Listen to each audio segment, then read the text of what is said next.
Tema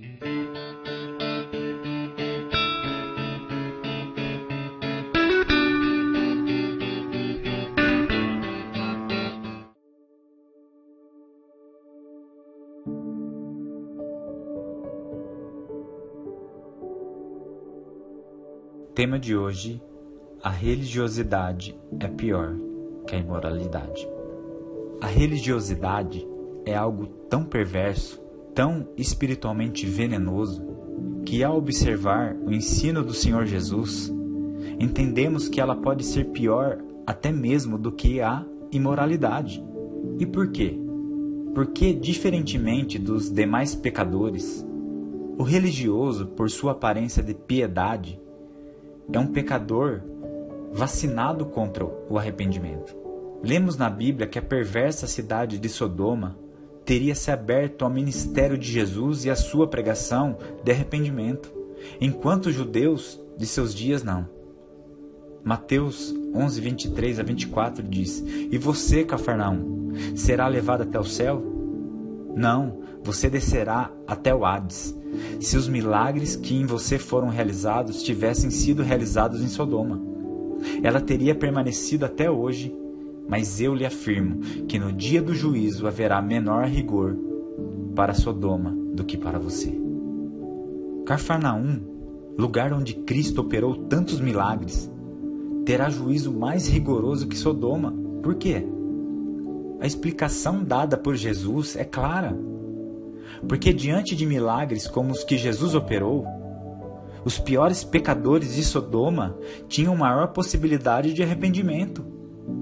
Pior do que um pecador, por mais terrível que seja, só mesmo um outro pecador que é vacinado contra o arrependimento.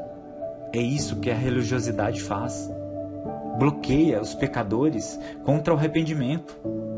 Ela promove um senso de justiça baseada na vida aparente que, por sua vez, o cega para sua real condição espiritual. Em outro momento, o Senhor Jesus afirmou que as prostitutas estão mais próximas do reino de Deus do que os religiosos dos seus dias. Mateus 21, de 28 a 32 diz: E que vos parece? Um homem tinha 2 filhos. Chegando-se ao primeiro, disse: Filho, vai hoje trabalhar na vinha? Ele respondeu: Sim, senhor. Porém não foi. Dirigindo-se ao segundo, disse-lhe a mesma coisa. Mas esse respondeu: Não quero. Depois, arrependido foi. Qual dos 2 fez a vontade do Pai? Disseram: O segundo, declarou Jesus. Em verdade vos digo que publicanos e meretrizes vos precedem no reino de Deus, porque João veio a vós outros um caminho da justiça, e não acreditaste nele, ao passo que publicanos e meretrizes creram. Vós, porém, mesmo vendo isso, não vos arrependestes, afinal, para acreditardes nele. À semelhança dos fariseus dos dias de Jesus, nós pecamos hoje por nossa religiosidade. Aprendemos a falar e nos comportar com ares de bons cristãos, e com isso, encobrir nossa desobediência. Dos 2 filhos, quem demonstrou ser obediente? Aparentemente foi o primeiro, que respondeu afirmativamente ao chamado do pai. Porém, na prática, o filho obediente foi o segundo, ainda que a princípio tenha se rebelado e dito que não faria o que o pai tinha pedido. Depois, arrependido, foi e obedeceu. Jesus compara esses 2 filhos a 2 grupos de pecadores. Os fariseus, o grupo religioso mais rigoroso dentro do judaísmo, e os pecadores, os coletores de impostos e prostitutas que recebiam os piores rótulos sociais e espirituais naqueles dias.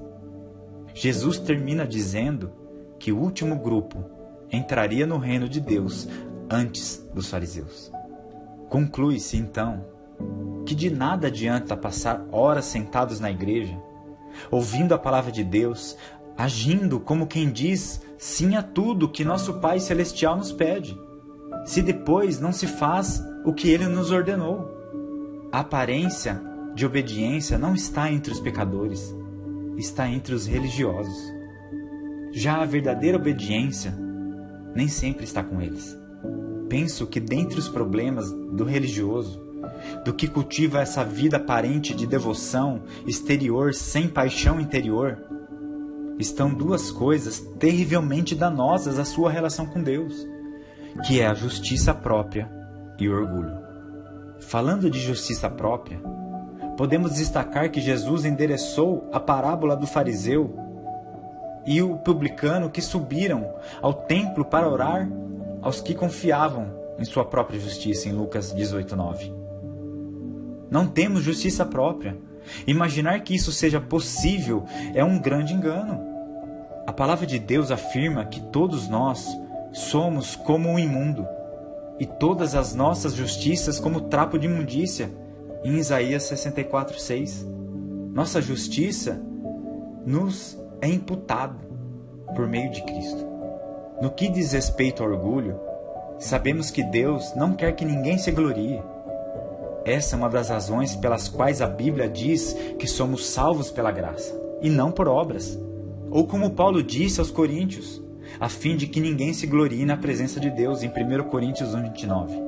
E ainda para que, como está escrito, aquele que se glorie no Senhor, em 1 Coríntios 1:31.